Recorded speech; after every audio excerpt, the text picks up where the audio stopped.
When I was 16 years old, I got my license and I wanted to purchase a car. At the time, I had about $1,000 to my name, and so my best option was this 12-year-old Nissan Altima that a friend of my dad's owned, and I absolutely hated that car. It was old, it broke down constantly, and it had an irremovable stench of smoke. I remember every day before I drove to school, I had to put water in the engine or it would overheat, and then every day when I drove back from school, I would have to do the same thing. So when the school day ended and my friends were all walking to their cars, they would see me standing there with my hood up, pouring water into my barely functioning car, and it would be super embarrassing. This one time, I remember the car just stopped working in the middle of the freeway as I was going up a hill. It just stopped accelerating and it just slowly slowed down. And so all these cars rushing past me and I had to try to maneuver over the freeway. And I ended up having to cut off a bunch of cars just so I could get off the freeway. I ended up going like 20 miles an hour as all these cars flew by. And so I was absolutely embarrassed with this car. I wouldn't drive my friends around in it. And if I went to somebody's house, I'd park it down the road so that nobody could see it. And at the time, I hated that my parents wouldn't buy me something nicer. I just couldn't understand why they wouldn't help me buy a better car.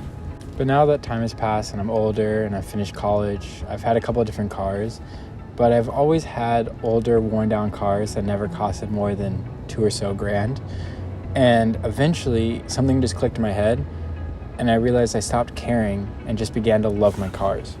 My cars were always something that I bought and controlled. Nobody gave them to me, so nobody could tell me what I could or couldn't do with them, and nobody could say that they weren't great because I knew they were.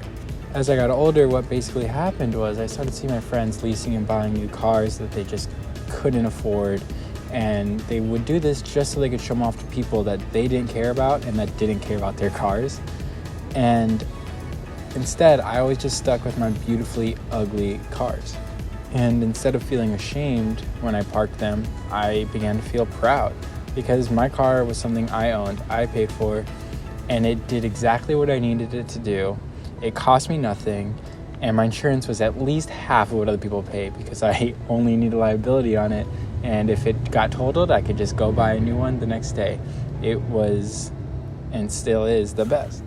Even today, if I wanted to, I can afford to go buy a brand new BMW, and I could pay cash for it. But I really, truly don't see the point. A brand new nice car is literally just going to lose you money every mile you drive it. And trust me, nobody cares what kind of car you're driving. And even if for some reason they do, who cares what people think? Just be happy with what you have. Let them be the ones that get in debt with assets that are just going to lose value every year. So if you do have a nice car or an old car, just be thankful and appreciate what you have. But I can promise you, nobody cares what you drive, so just be proud of what you got.